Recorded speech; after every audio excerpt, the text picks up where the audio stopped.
2700 BCE में एक Chinese emperor के कप में गिरे पत्ते और शुरू हुआ वहां से चाय का सफर, जो जापान, यूरोप और फिर इंडिया तक आया। एक सफर जिसमें पॉलिटिक्स है, ट्रेड है और टेस्ट भी है। So hello everyone, I am Anjali and you are watching seeking facts. इस वीडियो में हम बात करने वाले हैं चाय की हिस्ट्री की और कैसे चाय भारत में आई। चाय की हिस्ट्री बहुत ज्यादा रिच और इंटरेस्टिंग है, तो इसे हम डिटेल में स्टेप बाय स्टेप समझेंगे। चाइना सबसे पहली कंट्री बनी जहां चाय का जन्म हुआ, इसीलिए उसे चाय की जन्मभूमि भी कहा जाता है और ये हुआ 2700 BCE के आसपास। चाइना में एक लेजेंड थे और चाइनीज एम्परर थे जिनका नाम था शेनुंग, जो कि गर्म पानी पी रहे थे। तब हवा से टी प्लांट के पत्ते उनके कप में गिरे और पानी का रंग पूरी तरीके से बदल गया और जब उन्होंने उसे टेस्ट किया तो उनको उसका टेस्ट पसंद आया और उसके बाद चाइना में टी को दवाइयों की तरह भी यूज करना शुरू किया, जहां डाइजेशन, हेडेक और एनर्जी के लिए भी चाय सजेस्ट करी जाती थी। हान डायनेस्टी के समय मतलब 2006 BC से लेकर 2020 CE तक टी एक डेली ड्रिंक बन चुका था चाइना में। 8th सेंचुरी के आसपास ये जो है ईस्ट एशिया में फैला और जापान तक पहुंचा।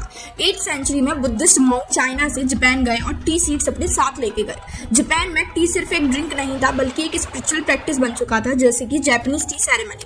इससे मेडिटेशन और डिसिप्लिन का पार्ट भी माना गया जापान में। और ऐसे ही धीरे धीरे 16वीं सदी तक चाय जो थी वो यूरोप तक पहुंच गई। 16वीं सदी में पुर्तगीज और डच ट्रेडर्स ने टी को यूरोप तक पहुंचाया।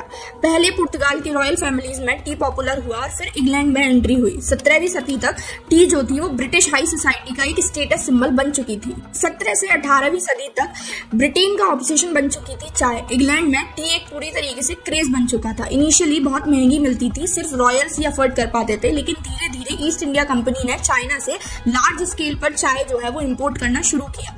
ब्रिटिश कल्चर में आफ्टरनून टी का ट्रेडिशन इसी दौरान डेवलप हुआ था और फाइनली 19वीं सदी के बाद जो है चाय इंडिया में इंट्रोड्यूस हुई। ब्रिटिश को चाइना पर ट्रेड डिपेंडेंसी पसंद नहीं थी। 1820 में उन्होंने देखा कि असम की ट्राइब्स ऑलरेडी एक वाइल्ड वैरायटी ऑफ टी को कंज्यूम करती हैं, मतलब उसे खाती हैं। तब ईस्ट इंडिया कंपनी ने इंडिया में टी प्लांटेशन शुरू किया, असम, दार्जिलिंग और नीलगिरी हिल्स में। इनिशियली ये सिर्फ एक्सपोर्ट के लिए था, ब्रिटेन के लिए, लेकिन बाद में इंडियंस ने भी इसका कंजप्शन शुरू किया। इसका मतलब ये है कि जो प्लांट चाइना में था वैसा ही कुछ सिमिलर स्पीसीज जो थी वो इंडिया में भी थी, जिसे असम में लोग पहले से ही कंज्यूम करते थे, जिसे ब्रिटिशर्स ने पहचाना और उसका एक्सपोर्ट चालू किया। और इसी तरीके से 20वीं सदी की शुरुआत में इंडिया में बनी इंडियन टी एसोसिएशन।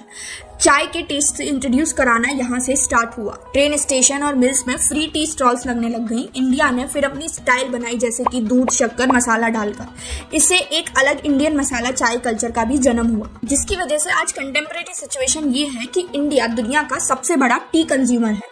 असम और दार्जिलिंग टी दुनिया में सबसे ज्यादा डिमांड वाली वेराइटीज है और चाय अब एक डेली रिचुअल और कल्चरल सिंबल बन चुकी है। मॉर्निंग चाय, टपरी वाली चाय, कटिंग चाय, कॉलेज कैंटीन वाली चाय, सब अपने अपने अलग वर्जन में है। अगर एक लाइन में समझे तो इसका मतलब ये है, चाय का जन्म चाइना में हुआ, जापान और ईस्ट एशिया ने इसे स्पिरिचुअल बनाया, ब्रिटेन ने इसे ग्लोबल क्रेज बनाया और इंडिया ने इसे अपना खुद का मसाला, दूध और प्यार के साथ दुनिया को चाय का असली मजा दिया। तो कमेंट सेक्शन में जरूर बताएं कि आपको ये चाय की हिस्ट्री कैसी लगी। And if you find this video interesting then please do like, share and subscribe to our channel seeking facts.